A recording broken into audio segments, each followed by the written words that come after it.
All right, thank you all for being here. Again, today's workshop is cover letters with GEICO Careers.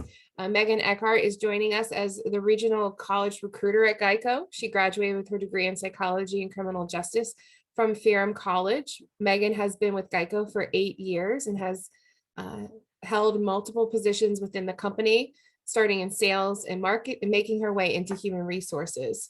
Megan has a passion for helping liberal arts students find different job opportunities, and I know we have always appreciated your partnership. So thank you so much for being here, Megan. Thank you for having me, and I'm excited to talk about cover letters. I know it sounds weird. But as Katie said, I'm here to talk to you guys about cover letters today. So what we are going to do is I'm going to kind of break down the anatomy of a cover letter for you. So I'm going to show you kind of a sample of a cover letter, and then we're going to break down the beginning, the middle, and the end of it all for you guys. My stance on cover letters, I know you guys probably think there's a lot of different, if you've attended any type of event that Katie has put on, or the career services team has put on about just general career fair or anything like that, as you know, there's probably a very split consensus about cover letters as to whether or not companies prefer it or not. I am a fan of cover letters. One, my company, GEICO, does require cover letters, so I am a fan of them. I also enjoy reading them from time to time. I am one of probably the very few recruiters that enjoy reading cover letters.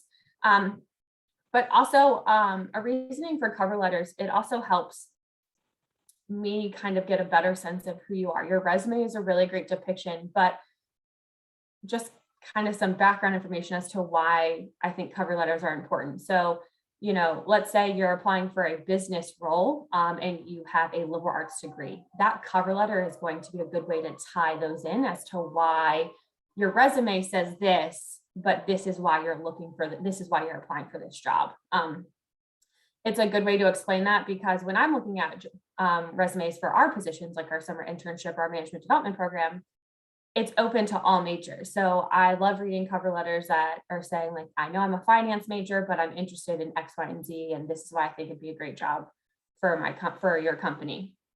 So it's a good way to bridge the gap and have the hiring manager or recruiter have a better understanding of why you applied to this position. Also, I know my hiring team reads all the cover letters of everyone that they interview. I've actually, back before COVID, when we were still using paper and we were in the office, we would get the packets back from their interviews, and they had actually highlighted and circled and written notes on the cover letter, and they generally ask questions from the cover letter as well. So to me, a cover letter is a good way, even if you don't submit one or you don't write or you don't need to write one, it's a good way to understand why you're a good fit for the position for yourself, so you're more confident when you go into that interview. So we're going to kind of break it down here. So this is building your cover letter. So we're going to go through each one: the heading, the greeting, opening paragraph, second, third, and closing paragraph. I know it sounds like a lot. It's really not. Once you get the general bones of a cover letter put together, you have a better opportunity to just kind of go in and update and change a few things. So we're going to kind of break it down piece by piece here for you guys. And then I have some time built in at the end for us to go over questions or anything like that. So we're going to go right into the heading. So as we know, obviously we need your name. So name, best contact, whether that be a phone or email address. You can put both, but if you do put both, please make sure it's a phone number it's your cell phone number. And if you're in class or something like that, if you put your phone number down, please make sure your mailbox is not full, so somebody can leave you a voicemail. Please make sure your voicemail greeting is professional as well. That's also important. And the email address, whatever email address you put down must be the email address that you checked most often. Whether that be your school, your Gmail, I'm not really sure. I don't really know of any other emails that you guys can have.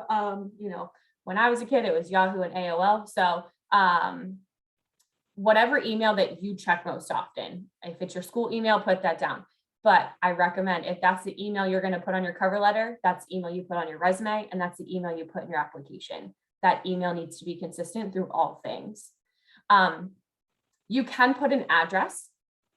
It just depends. I know a lot of times, especially at Penn State, we've got students coming from all over the place. So you can put, permanent residence is where, where you call home. You can put that.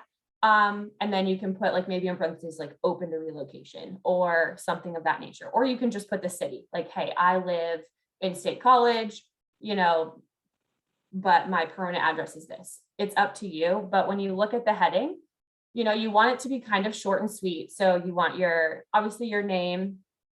Again, you can put your address and say open to relocation. You can even put open to relocation down here at the bottom as well, or you can even put that on your resume.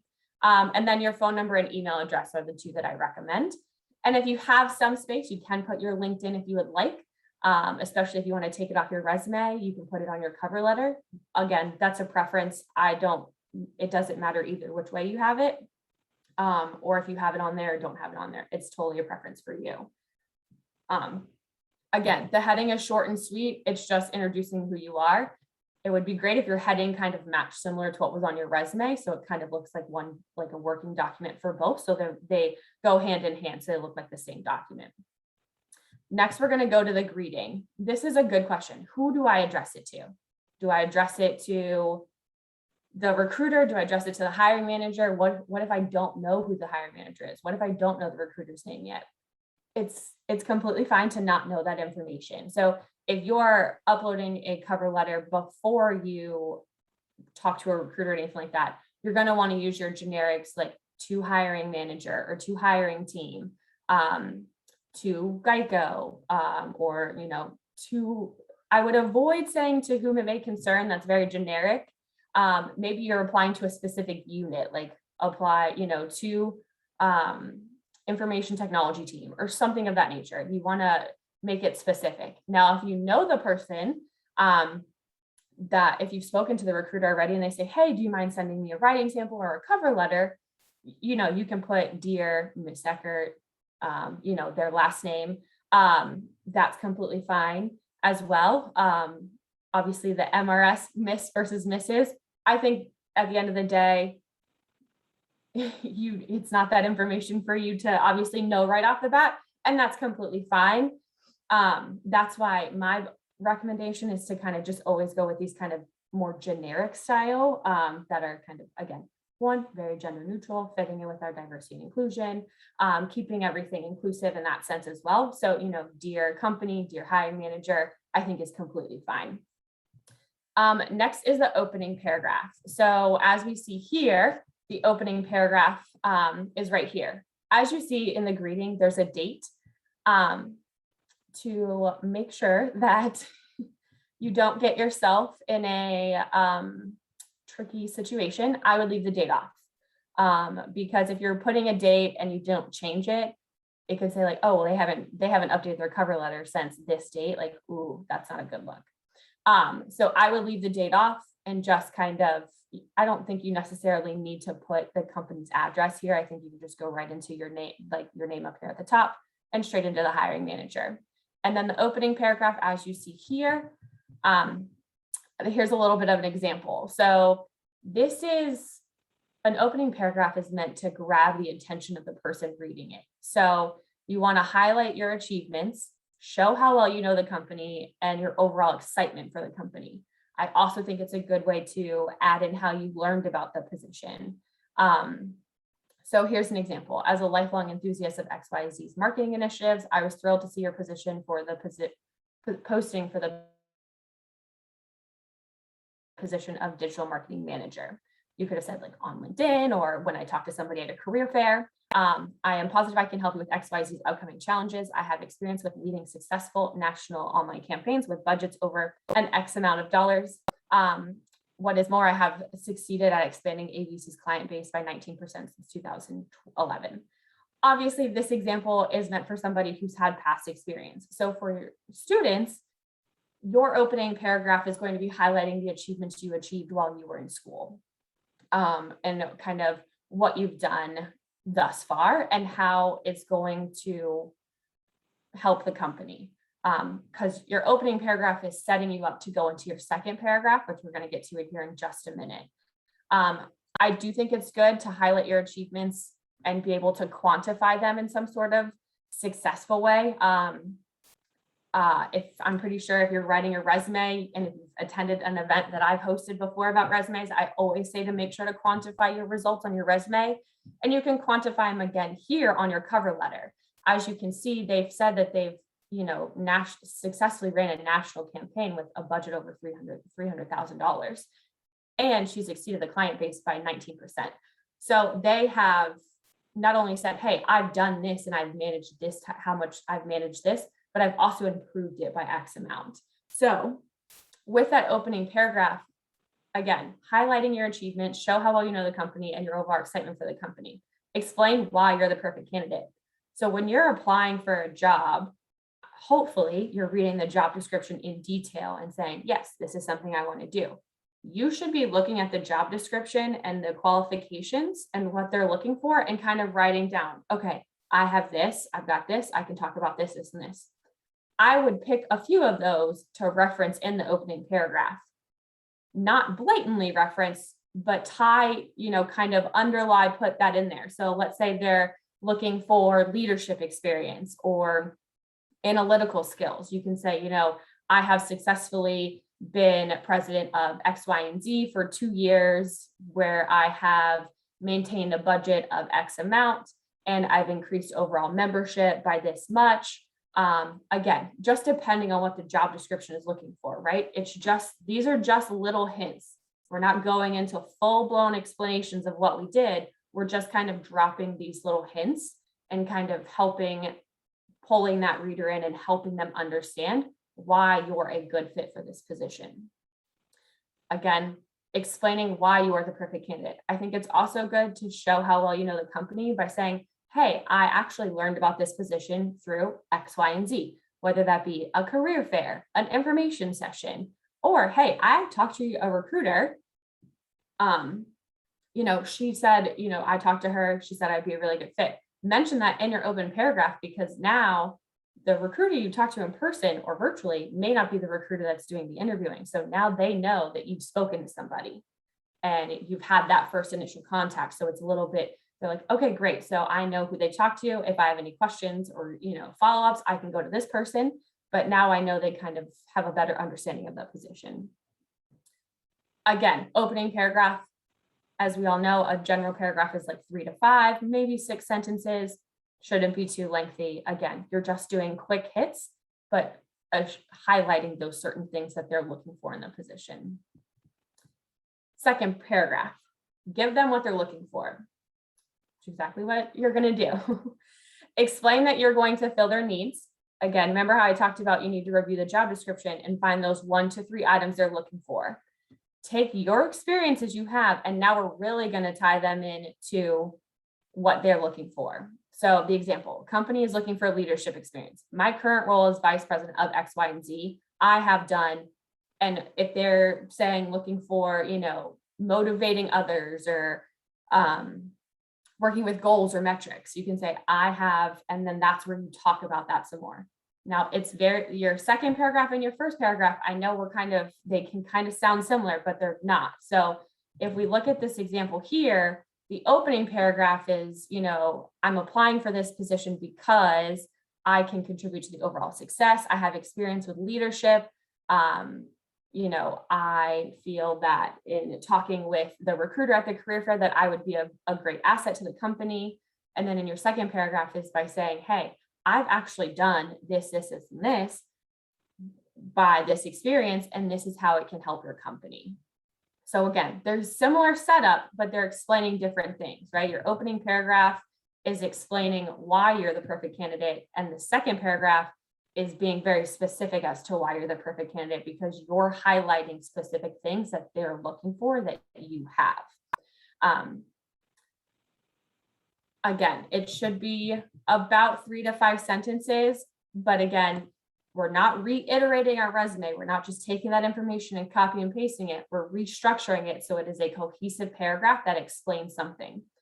Now, your opening paragraph could be a general overview, right? I have experience with this and this and this. And then your secondary paragraph, maybe there's one thing that they're really looking for, or there's one thing that you have a ton of experience in. That second paragraph is where you're going to go ahead and highlight that information. And take that time to explain why maybe you were in a role for something for, 2.5, 3 years, and you really improved and you really did a lot there.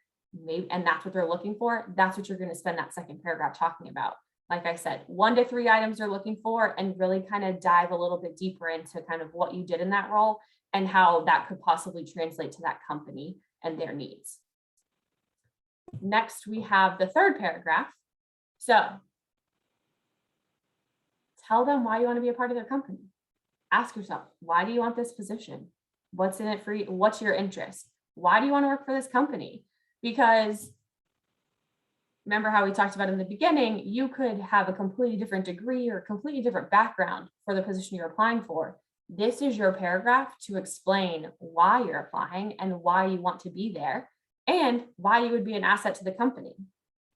So an example, I know that X, Y, and Z is looking for candidates who are passionate about leading others and growing their business.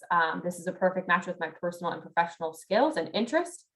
I think this is a great opportunity to learn the business and work my way up and help me leverage the skills I have learned at different clubs, organizations, or different experiences that you've had.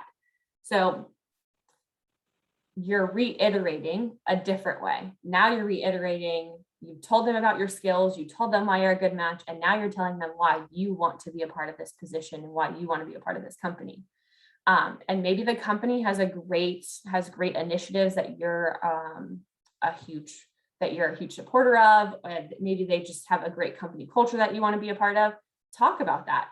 That shows us that you've done a little bit of research about the company, and you know that it's not just a blanket application that you just randomly applied to something.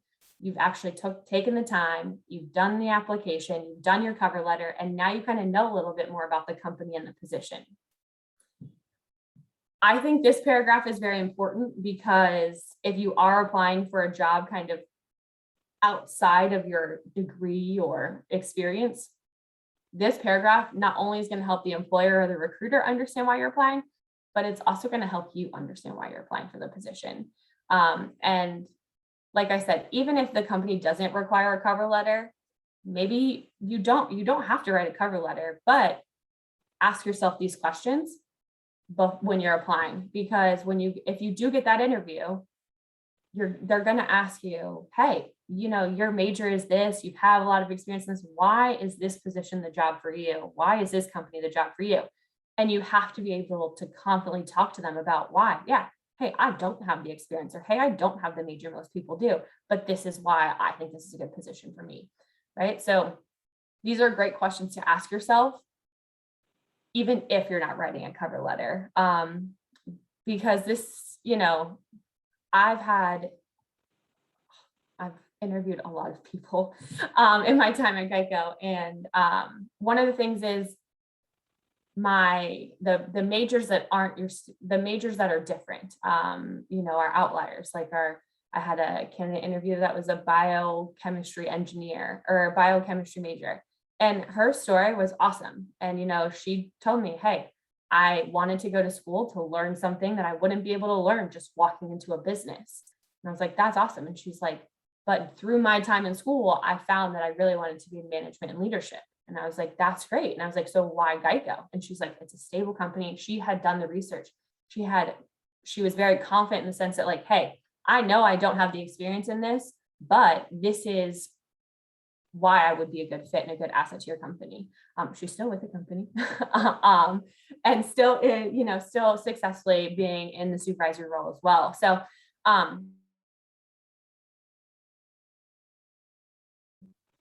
it's all in how you tell. And I wanted to spend some time on the third paragraph because, like I said, even if you don't have to write a cover letter, write the third paragraph, because it's going to help you figure out your why.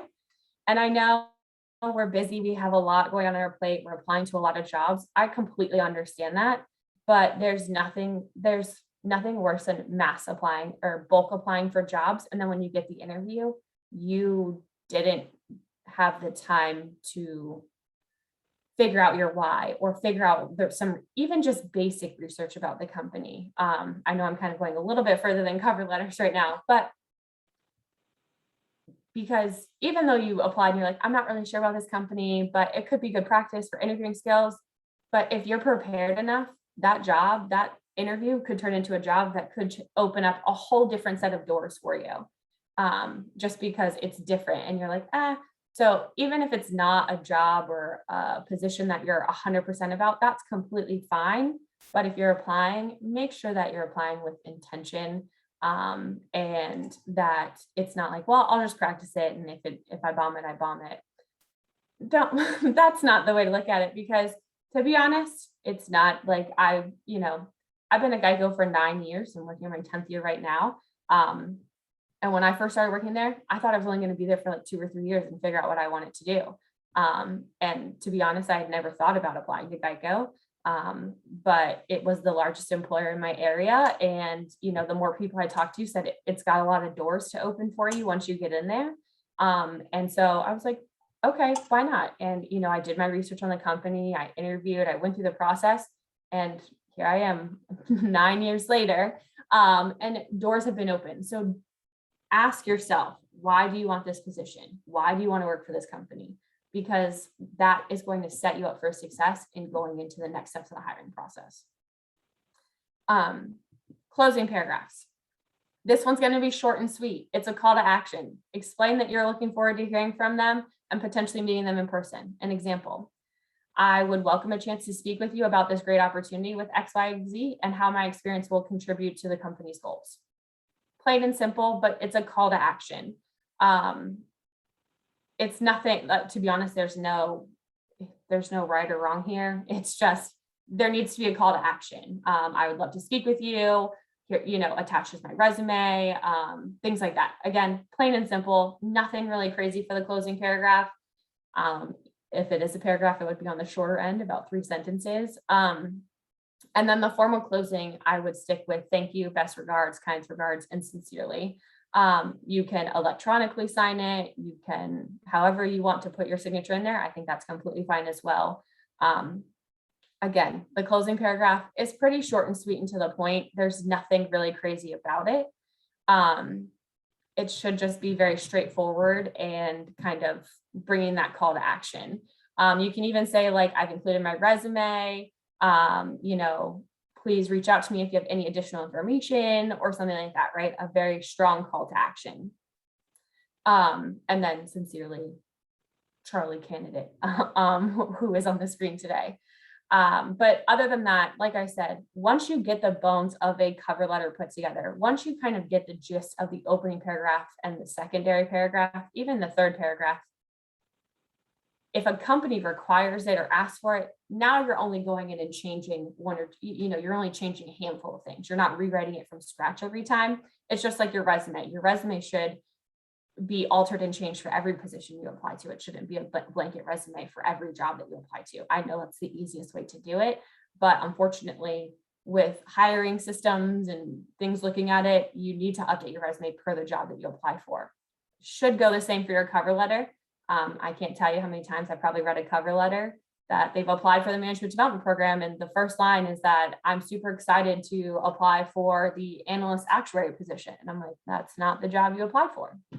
So in my mind, that's one of the very first things I'm going to ask if I'm going to interview the candidate. I'm going to say, hey, tell me about this job. Tell me about this, what do you know about this position? And so I can say, like, okay, so where your interest lies, because I saw in your cover letter, you talked about this. So I kind of want to figure out a little bit more. You have to pay attention to detail. Again, like I said, I know life is busy. I know things are crazy, but these are the next steps towards life after college. And it needs to be done, unfortunately. And like I said, once you get the bones of a cover letter done, all you're going in is changing, like I said, a handful of things, not really anything much else that you're changing. That is the basis of a cover letter. I can tell you cover letter trends really haven't changed since I've started working, in recruiting. The trend is pretty much very similar. I think the only thing that changes is whether or not where recruiters stand on cover letters. I think that's the biggest thing that changes.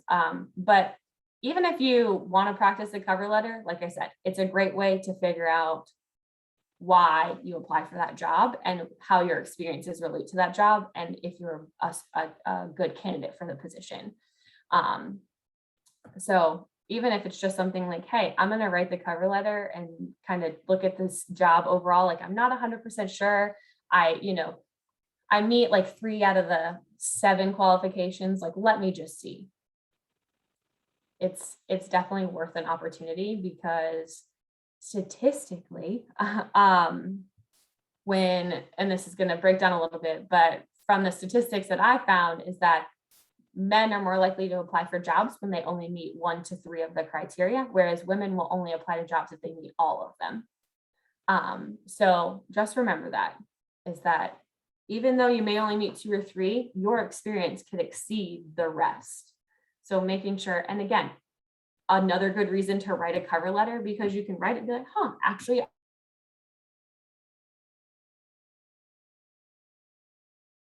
I do.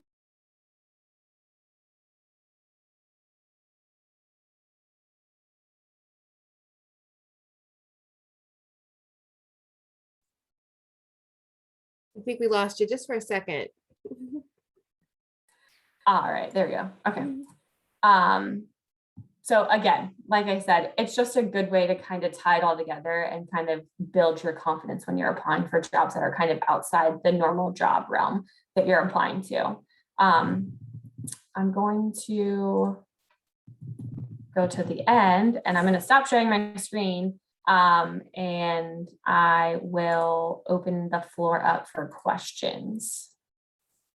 You are all welcome to unmute yourself, put your camera on, or shoot something in the chat if you have a question for Megan on cover letters. Thank you so much, Megan. I everything she says we echo in our office, so it's great to hear that. And whenever you're given an optional cover letter, please take it. I hope you heard that from Megan.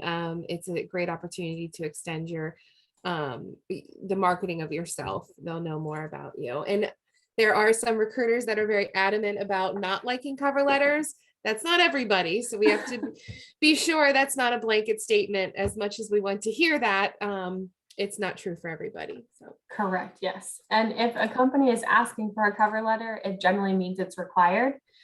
So making sure that you're providing that. I've actually had a few candidates that I'm like, hey, I need a copy of your cover letter. And they're like, is that required? And I'm like, yes, it is required. So even though we don't ask for it up front on our hiring process, somebody may reach out and ask for it on the back end. So it's also good to make sure you just have maybe a rough structure ready to go. So that way you're just updating it when it's requested. any questions? Whether it be on cover letters or Megan's opportunities with GEICO.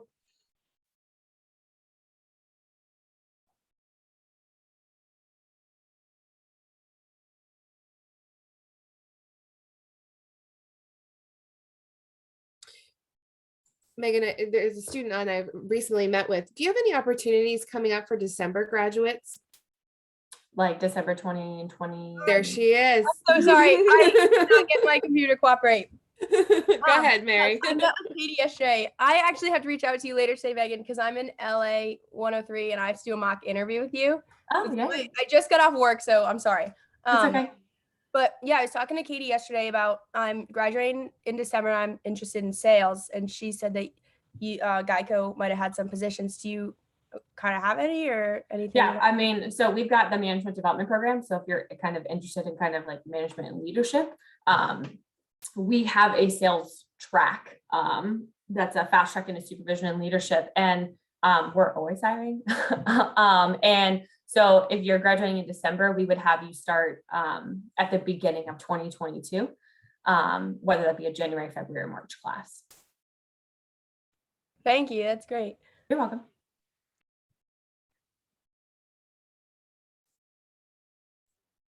Any other questions? Hi, sorry, I wasn't here for maybe a tiny bit of the lecture. Despite you probably mentioning this already, what would you say is the most often mistake that people make in cover letters, even though they follow the basic steps of essentially writing down the actual place where you're going to rather than a place which is completely not connected and things such as that, what would be one of those mistakes that you don't often realize you make when it comes to these kind of things? Thank you. Good question. I think for us, especially for GEICO, it's how people spell GEICO. It's all caps. GEICO is actually an acronym. So a lot of times I'll get people that'll put the capital G and then everything else will be in lowercase. And so that's kind of again, that's for me, that's what I see. And I have to go back and be like, hey, I just need to like, if you could update your cover letter, like GEICO's all capitalized. So making sure that like, if there's like periods or, you know, it's a corporation or however their logo is for their name is, making sure that if you're going to refer to it in your cover letter, you're referring to it the way that they have it correctly put in there. I think that's the biggest thing. And common misspellings, I think, is very, very common, more than you would think about misspellings. Thank you very much. I would add too, I think that what the common mistakes I see without even realizing it that students are making is underselling themselves, or using language that could have negative connotation of, I don't have a lot of experience in this, but I really want to do it. I really have a passion for it. Just tell me your passion. Just tell me what you do have and make that argument for how you do meet those requirements. And echoing what Megan said, start with the job description, start with those keywords, make an outline, follow Megan's structure of paragraphs, make an outline, and then it just feels easier to fill in the other words going off of that. So don't undersell yourself and make sure you are using those keywords.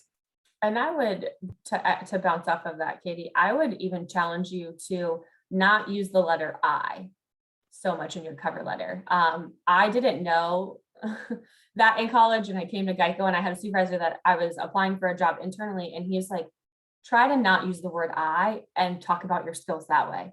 It was really hard to do because you don't want every other sentence to start with I. So I would challenge you that when you're writing your cover letter to not use the word I. You can use it sparingly, maybe once or twice per paragraph, but I would challenge you to try to not use the word I, because it will lead to mistakes like what Katie's saying. I believe, or I think. That's not showing you're confident. It's I have, or also I have done this or participated in this. So I would challenge you to try to not use the word or letter I in that sense very often.